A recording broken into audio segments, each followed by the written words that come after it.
moi je m'appelle Bastien Cuneau, je vis à Strasbourg, je suis marié depuis 1 an et demi à Rachel, qui vient de Mulhouse à la base. Et pendant longtemps en fait je pensais que mon témoignage il allait parler à personne. Parce que j'ai grandi dans une famille chrétienne, mes parents sont pasteurs à Strasbourg.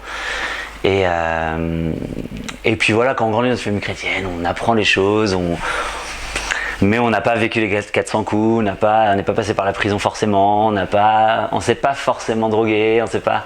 Et c'est vrai que du coup, j'ai pas forcément longtemps assumé mon témoignage parce que je me disais, il a aucune valeur par rapport à ce que les autres vont entendre.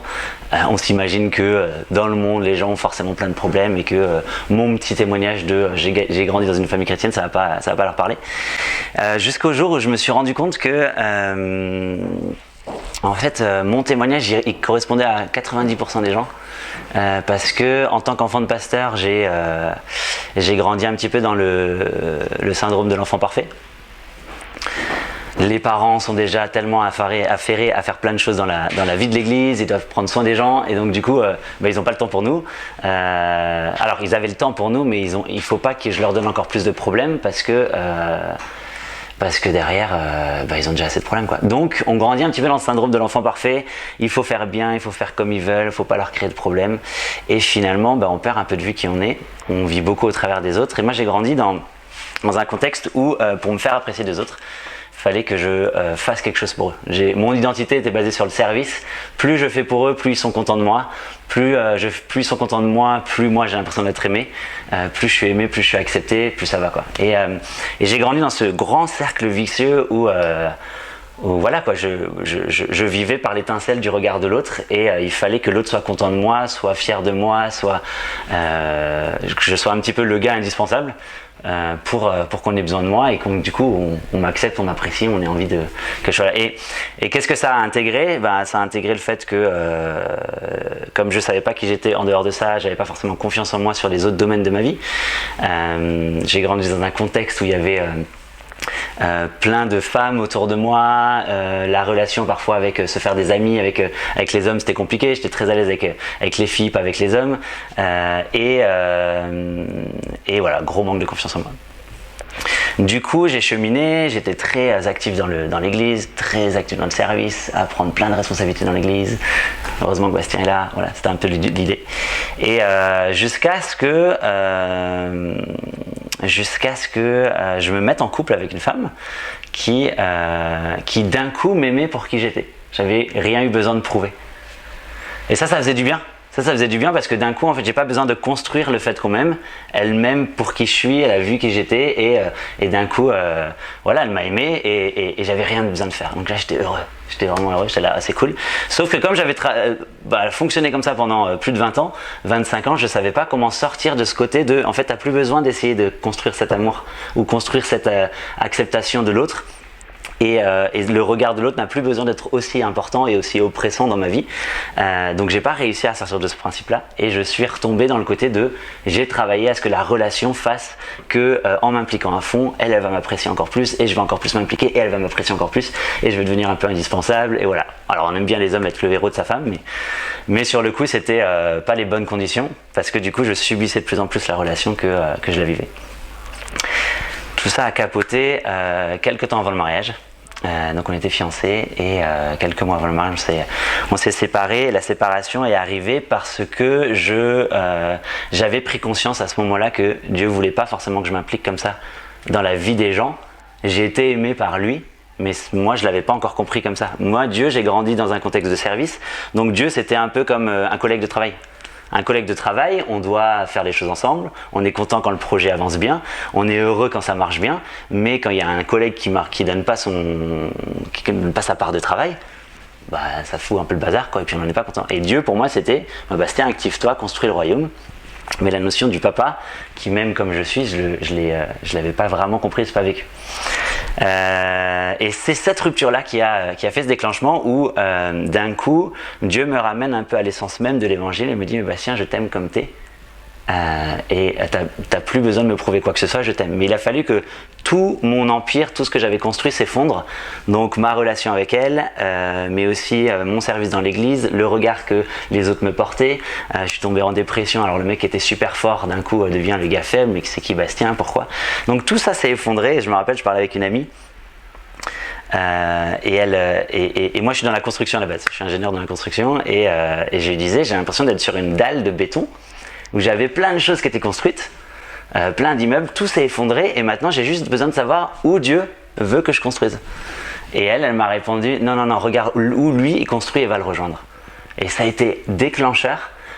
Parce que le mec qui voulait être parfait, qui d'un coup avait des problèmes, qui avait besoin de se faire aider, qui avait besoin de te faire suivre, parce que du coup je passais par aussi une thérapie derrière, il fallait que je regarde où Dieu voulait m'amener plutôt que où moi je voulais amener Dieu.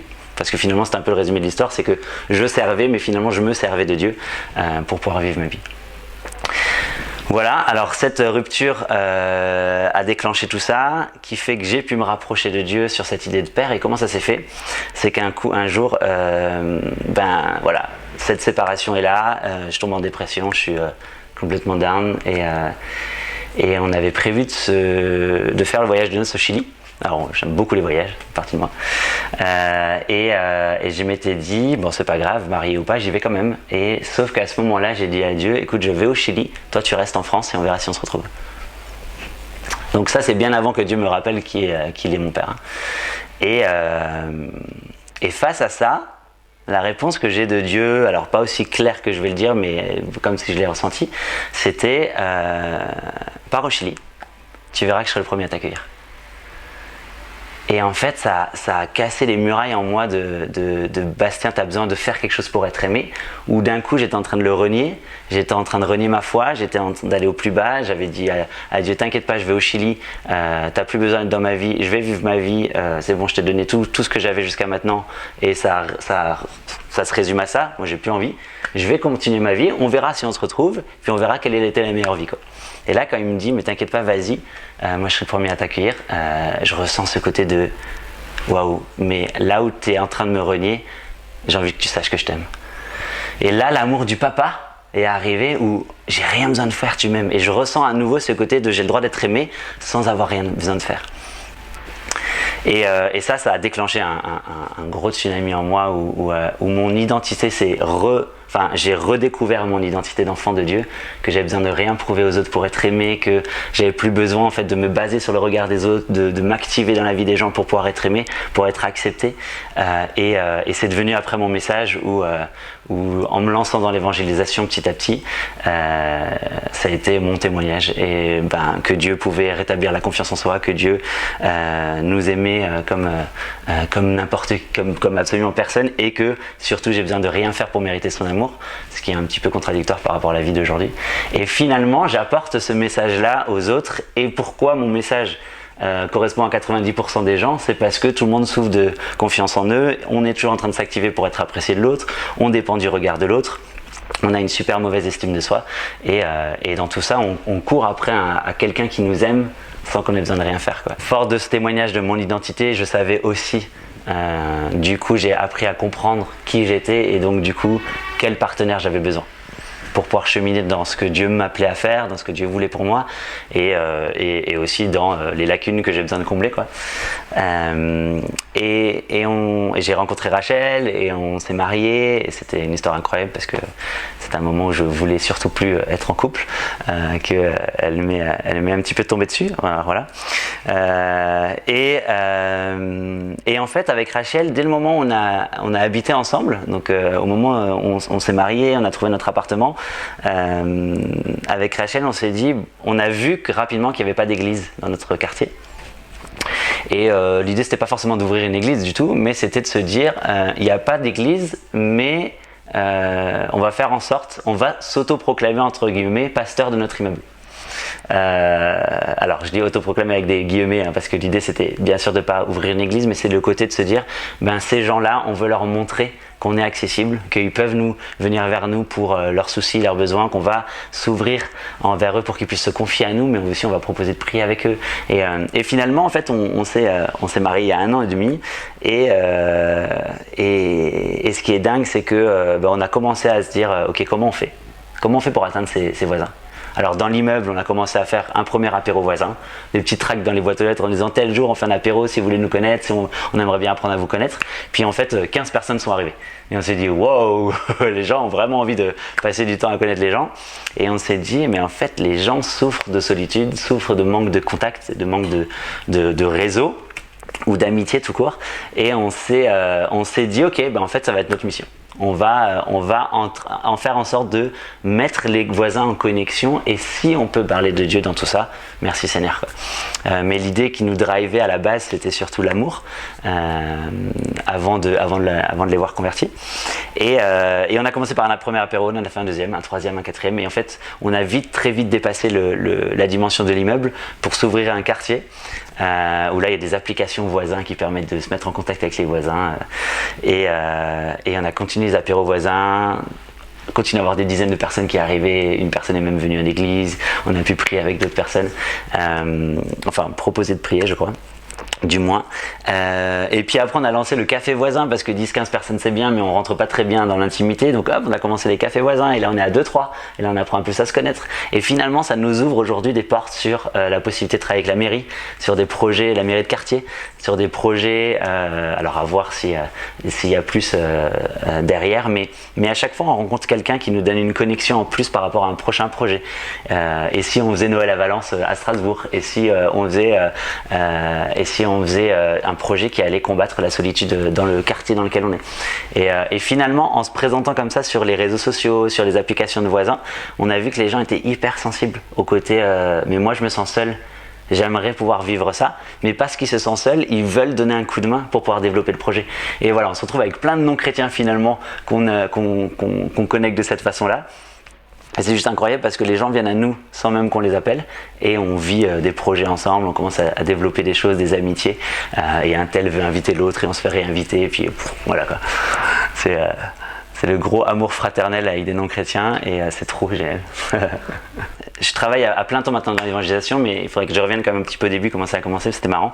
Moi j'ai grandi avec des parents qui faisaient aussi de l'évangélisation de rue, mais on va dire guitare un peu gitan, les gens chantent faux, et moi j'avais pas envie d'être vu de mes potes du tout là-dedans. Donc ce que je faisais, c'est que je prenais le paquet de tracts, de flyers, et j'allais en fait vers les gens leur donner, mais je scrutais en fait si mes potes arrivaient autour, et je me mettais à des endroits où ils n'allaient pas me voir. Et en fait l'évangélisation a commencé comme ça parce que les gens ont commencé à me poser des questions. Alors au début j'allais chercher quelqu'un du groupe, je demandais comment répondre, et j'ai commencé à entendre comment ils répondaient, et je me rendais compte que j'étais très avenant face à l'inconnu, que j'avais envie de parler, que j'avais pas de mal à aller au contact des autres que je connais pas. Et chemin faisant, suite à tout ce rétablissement dans mon identité, je me dis punaise, les gens ils doivent savoir ce message, ils sont obligés de le connaître. Et voilà, et du coup j'en suis arrivé à faire de l'évangélisation de rue un peu différemment ce coup-ci, où j'allais vraiment parler, et puis jusqu'à travailler dans un domaine qui est Internet. Donc du coup, l'idée c'est quoi? C'est de développer des outils, des stratégies pour aller à la rencontre du non-chrétien en ligne et lui proposer l'évangile. Pourquoi? Parce qu'on est dans une société complètement connectée, et que on a souvent plus accès aux gens en ligne qu'en physique. Et comment en fait leur faire parler, leur faire entendre, leur faire connaître le message de l'évangile, tout en faisant, sans avoir l'obstacle de devoir se rencontrer, de ne pas avoir le temps de se parler, et puis en faisant ça sur un clic de petit smartphone, et ça marche. Voilà. Donc là, le ONG s'appelle Yes He Is, Christian Vision, c'est la grosse ONG, et on aide les chrétiens et les églises à prendre en compte que Internet c'est un champ missionnaire, qu'il y a plein de gens en ligne qui ont besoin d'entendre parler de l'évangile, et qu'on peut en fait y arriver, soit personnellement, soit en tant qu'église, en tant qu'organisation. Alors c'est vrai que ce blog, je l'ai écrit un peu pour désacraliser l'évangélisation, pour faire comprendre aux gens que on était tous capables d'évangéliser, pour autant qu'on comprenne quel est notre style d'évangélisation. Parce que voilà, il y a l'évangélisation de rue, il y a l'évangélisation de masse, mais il y a plein de façons d'évangéliser que la Bible nous parle aussi. Le 1 à 1, les voisins, dans le travail, dans différents contextes. Et les conseils que je peux donner, c'est vrai que moi j'ai vu plein de personnes s'intéresser à l'évangile, ou en tout cas m'écouter quand j'ai commencé à parler de mes faiblesses, quand j'ai accepté d'être authentique. Alors ça, j'avais besoin d'être fort dans mon identité pour le faire. J'avais besoin d'être sûr de moi que en fait, Dieu m'aime comme je suis, et même si je dépends encore un petit peu du regard de l'autre, je sais que de toute façon Dieu m'aime comme je suis, donc j'ai plus besoin de dépendre du regard de l'autre. Je me suis rendu compte, c'est incroyable, une petite anecdote, je priais pour un gars pour son dos était guéri, on a parlé 1 heure après de l'évangile, mais c'était plus du tout la guérison qui était le plus important. Le gars, il m'a suivi dans mes paroles, dans mon discours, il me posait des questions parce que je lui parlais que j'étais passé par la pornographie, que j'étais passé par des vices sexuels, que j'étais quelqu'un qui vivait une schizophrénie volontaire parce que je choisissais d'être différent face aux autres et que je voulais pas montrer mes faiblesses. Et donc du coup, c'est vrai qu'un de mes conseils, c'est le côté de soit apprends, accepte d'être toi et tes faiblesses savent témoigner de l'amour de Dieu. Parce que dans tes faiblesses, Dieu te rend fort, et donc si dans tes faiblesses Dieu te rend fort, montre comment Dieu te rend fort, quoi. Donc ça, être authentique, être honnête, le côté aussi peut-être de pas forcément présenter toujours Jésus comme un magicien. Jésus, c'est aussi celui qui nous accompagne dans la souffrance. C'est celui qui veut nous aider, qui comprend nos douleurs et qui nous aide là-dedans. Et ça m'arrive souvent de dire, bah voilà, sur ce point-là, j'ai pas encore la solution, j'avance petit à petit, mais je sais que Dieu, je peux compter sur lui pour pouvoir m'aider à comprendre mieux, à cheminer, à trouver la solution. Donc ouais, je dirais plutôt ces 2 conseils-là, être authentique et présenter Jésus sous toutes ses formes, on va dire, pour que les gens puissent s'identifier à leur réalité. Ma devise à moi, c'est que j'ai envie de présenter un Jésus sur mesure aux gens. Donc pour montrer un Jésus sur mesure aux gens, il faut savoir connaître la personne en face. Peut-être le 3e conseil, c'est de s'intéresser à la personne pour pouvoir lui donner un vrai Jésus qui correspond à sa réalité et pas un Jésus général qui serait peut-être plus un produit qu'autre chose, quoi. La pornographie, c'est un gros fléau, hein. C'est un gros fléau qui touche chrétiens et non chrétiens. Et je pense que ça rejoint ce que je disais avant sur l'authenticité, c'est que moi je m'en suis sorti dès le moment où j'ai commencé à en parler avec quelqu'un. J'ai eu la chance de rencontrer un gars où j'ai pu lui poser toutes les questions sur la sexualité avant mariage, pendant le célibat, mais aussi après quand tu es marié, et puis bien plus tard après, pendant les années de mariage.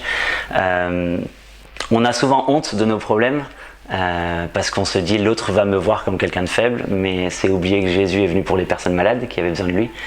Et mon conseil, c'est si tu souffres de ça, la Bible elle dit fuis la tentation sexuelle, c'est qu'à un moment il n'y a pas forcément de réponse concrète par A plus B, mais par contre dans la synergie des forces et du soutien on peut trouver vraiment une solution. Et puis moi aujourd'hui, parce que je suis passé par là et que je m'en suis sorti, j'ai aussi pris des gars avec moi pour pouvoir les soutenir. On se donne des défis sur prier ensemble, mais aussi voilà, on va tenir ce programme là pour pouvoir avancer. Quand je parle de programme, c'est on va se focaliser sur lire la Bible tous les jours, on va prier ensemble, on va en parler à chaque fois que tu chutes, tu m'en parles, et moi je suis là pour te ramener, changer un petit peu les pensées, parce que souvent dans la pornographie on se sent nul, comme voilà, plus bas que terre, et on se dit je suis pas digne de revenir vers Dieu, et on a besoin de quelqu'un qui nous rappelle la base de l'évangile qui est, mais si justement Jésus est venu pour ça. Donc ouais, s'entourer de personnes qui peuvent te comprendre. Alors voilà, trouve des bonnes personnes pour ça, qui vont pas te condamner. Et je pense le côté aussi d'intégrer au travers de ça le message de l'évangile qui est mais Jésus m'aimera de toute façon tout le temps. Et Dieu, je te remercie pour toutes ces personnes qui sont là à écouter cette vidéo, ce témoignage, et je veux croire, Dieu, que tu es capable de parler au travers de ce témoignage. Il y a des personnes qui sont en proie avec la pornographie, qui ont des vices sexuels, qui se retrouvent emprisonnées par ça. Dieu, je te demande de les conduire vers les bonnes personnes à qui ils vont pouvoir en parler, que ce soit au travers de cette chaîne YouTube ou au travers des personnes, des amitiés, mais aussi des personnes qui ont peut-être un manque de confiance en eux, assez certain, ou une mauvaise estime d'eux-mêmes. Dieu, t'es le Dieu qui est ce papa qui aime en tout temps, et j'ai tellement envie que tu puisses te faire connaître à eux, à ces personnes-là, ou que je leur montre que ils ont besoin de absolument rien faire pour être acceptés. Tu les as aimés en premier, point barre. Et que si même on voulait acheter ton amour, eh ben c'était juste impossible, parce que ton amour est tellement grand que tu peux pas nous permettre de l'acheter, alors que ces personnes puissent accepter cet amour. Je te prie vraiment que ça puisse faire une différence au niveau de ces problématiques-là, et que moi en tout cas en tant que témoignage puisse avoir un impact dans leur vie, pour qu'ils se disent qu'il y a un espoir, que tu es celui qui peut les aider et qui était celui qui peut les accompagner dans la suite pour une transformation, pour une différence, et qui puisse te rencontrer aussi dans ce cheminement de période de leur vie. Amen. Si cette vidéo vous a plu, n'hésitez pas à mettre un pouce bleu, à laisser un commentaire et à vous abonner à notre chaîne YouTube. Retrouvez-nous également sur notre page Facebook, ainsi que sur le site internet jésusmiracledenosvies.fr. Pour nous soutenir, vous pouvez visiter notre boutique ou faire un don à partir du lien qui s'affiche à l'écran.